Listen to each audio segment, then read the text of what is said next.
superbe, hein. Ça change d'une piscine, hein. Il n'y a pas photo. Hein. Caché au beau milieu du désert, un petit trésor aux eaux émeraudes. Le Wadi Bani Khalid, réputé pour être la plus belle oasis du sultanat d'Oman.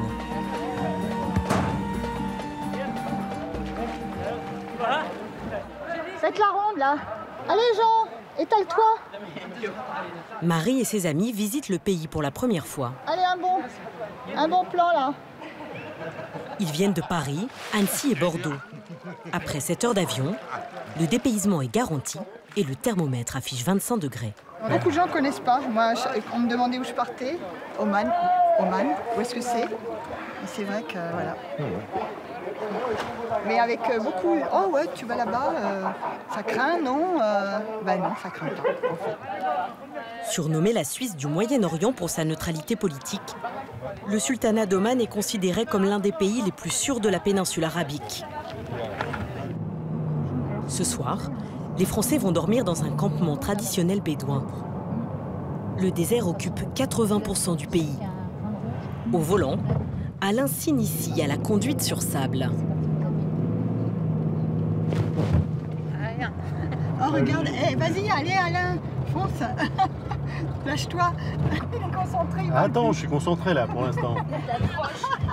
On se croirait en ski, tu sais.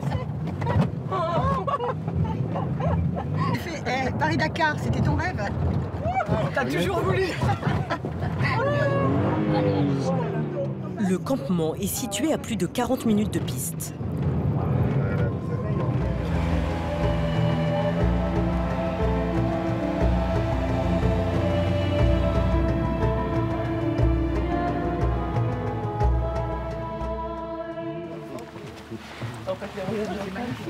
Ils découvrent dans la pénombre leur chambre d'hôtel, ou plutôt leur tente. De la laine de mouton sur les murs, mais quelques aménagements pour les touristes, comme ces grandes baies vitrées. Vous pouvez fermer pour vous protéger des moustiques et des mouches. La tente est facturée 170 € la nuit, plus cher qu'au camping, mais c'est le prix à payer pour dormir au milieu de nulle part.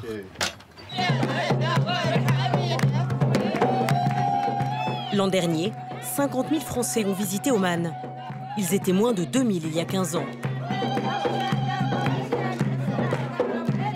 Attirer des touristes du monde entier est devenu un enjeu pour ce pays musulman de 4,5 millions d'habitants.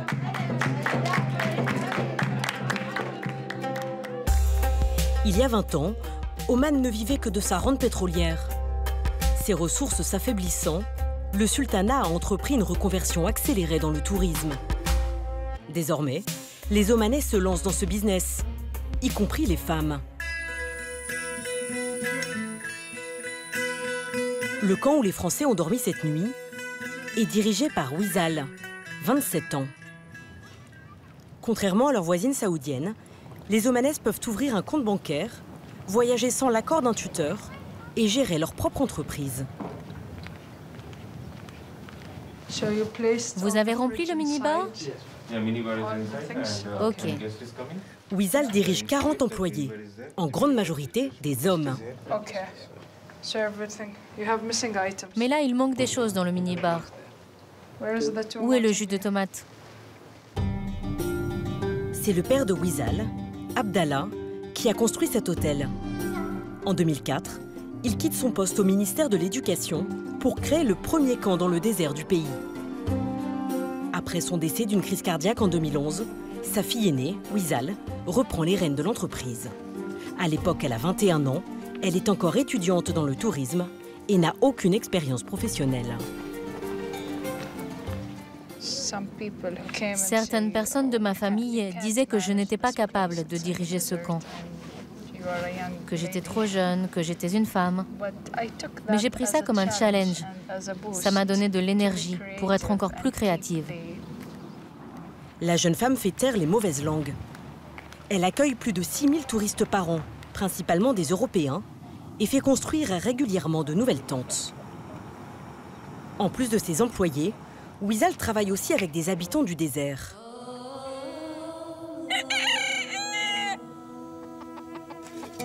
Jabir habite à 6 km du campement, dans une cabane de tôle, de branches et de toiles, avec toute sa famille. Il accepte de nous recevoir, mais pas question de parler aux femmes. Jabir a vu les premiers étrangers débarquer à côté de chez lui il y a 10 ans.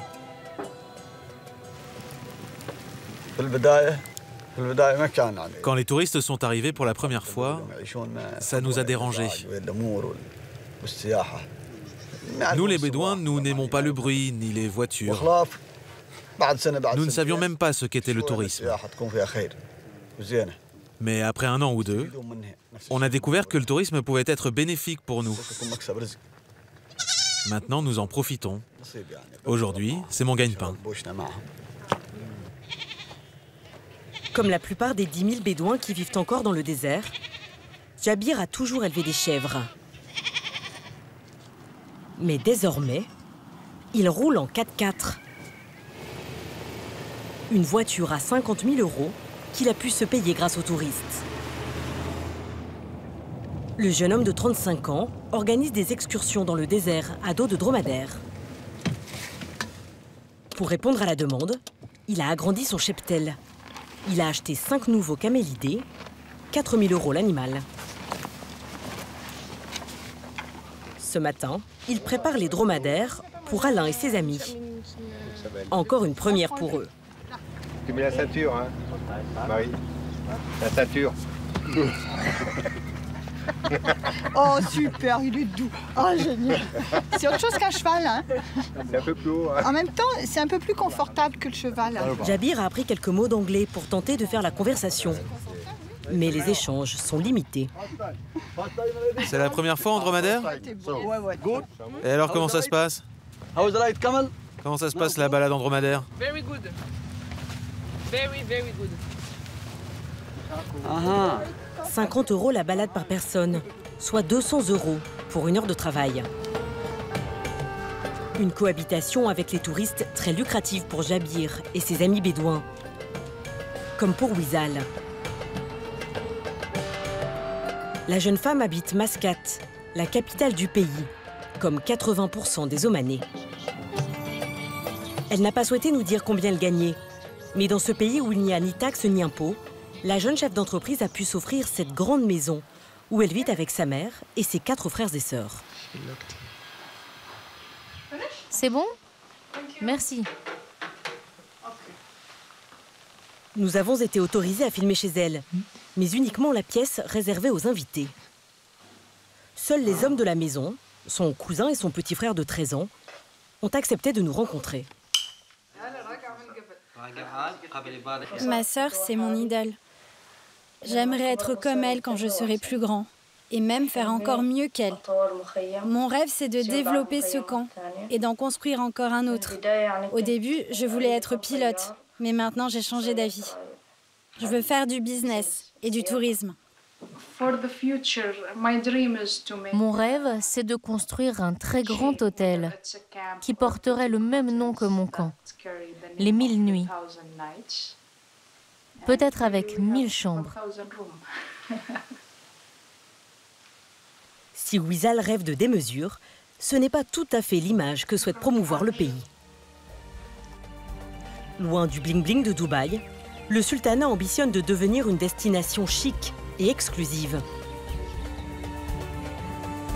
Comme cet hôtel, perché sur une falaise, à 2000 mètres d'altitude, entièrement construit avec les roches de la montagne et avec une vue imprenable sur un canyon vertigineux.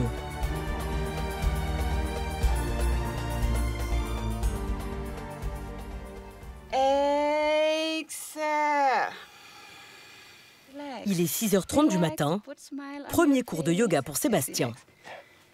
Inhale. Inhale deep. What? Inhale.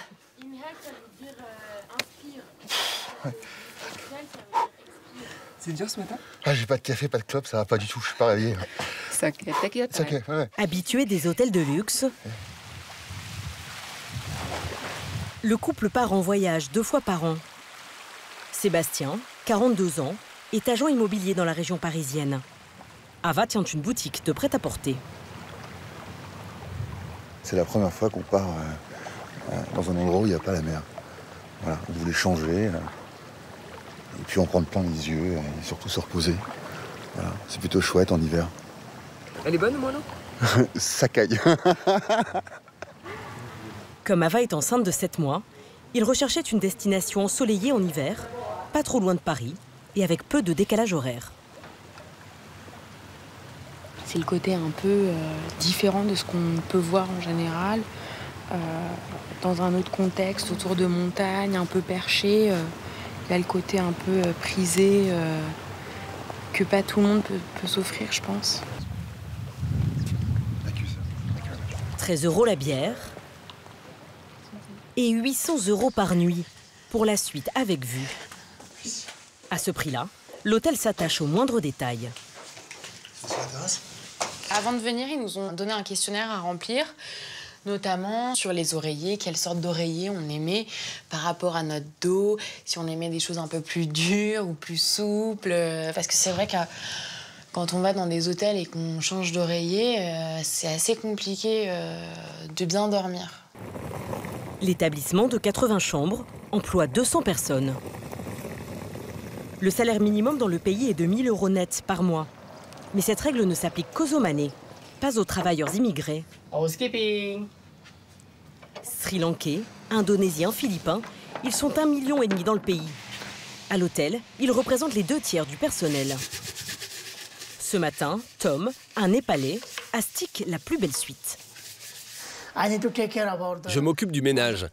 Tout doit être impeccable, beau, c'est important pour les clients. Ils doivent faire waouh. La nuit est facturée 4 300 €, 6 mois de salaire pour Tom. Il gagne 750 € mensuels, mais s'estime mieux payé que dans son pays. Ce n'est pas difficile d'être loin de sa famille? Oui, parfois c'est très dur pour moi d'être loin de ma famille. Mais c'est la vie. Je dois réussir pour préparer notre avenir. Vous leur envoyez de l'argent? Oui, je leur envoie de l'argent tous les 2-3 mois.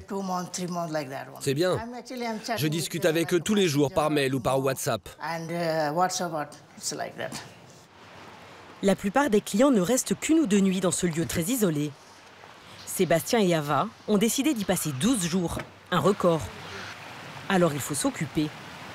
Ce matin, ils partent en excursion avec Mahmoud, un guide omanais, originaire de la région.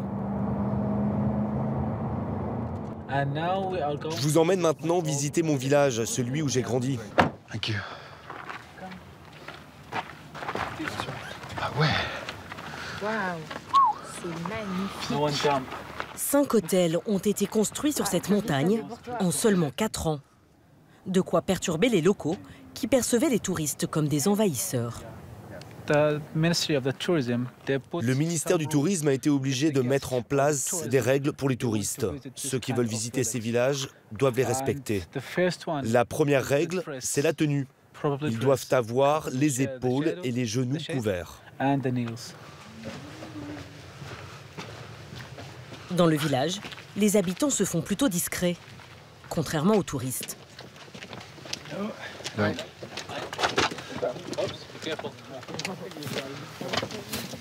S'ils ne nous disaient pas qu'il y avait quelqu'un qui vivait ici, on se serait jamais dit, on dirait qu'il est... C'est pas un peu village abandonné, quoi.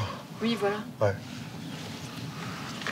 Pas de magasin souvenir, pas de restaurant. C'est tout antique, mais peut-être un peu austère. En 30 minutes, la visite est pliée. Ce midi, le couple mangera à l'hôtel. Au menu, la choua, le plat traditionnel omanais. De la viande de chèvre marinée dans des épices. Mais les Français restent un peu sur leur faim. Le sultan d'Oman a décrété que le vendredi, on ne pouvait pas boire d'alcool avant 14 h. Donc voilà, donc nous sommes à l'eau, pure et belle et claire. Santé. Vous trouvez ça normal? Non, pas du tout. Non. À vrai dire, je pense que c'est un manque de tolérance. On est dans un hôtel international. On est juste français. Il devrait y avoir une vraie tolérance. C'est très épicé, ça a le goût de curry en fait. Bonne nouvelle pour Sébastien, il est 14h01. Le champagne est enfin autorisé. Et ce n'est pas tout. Qu'est-ce que c'est? C'est une bague. Madame demande monsieur en mariage, mais c'est une surprise. Et votre dessert? Oh, Ronald, merci beaucoup. Je vous en prie. C'est une demande en mariage? Oui. Amour? Bah oui. Non! Bah, non! Je m'attendais à des macarons, mais...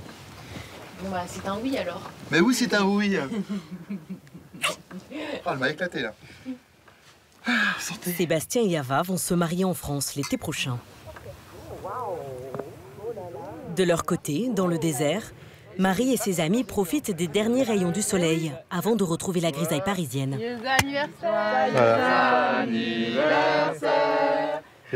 Jean célèbre ses 65 bougies. Santé,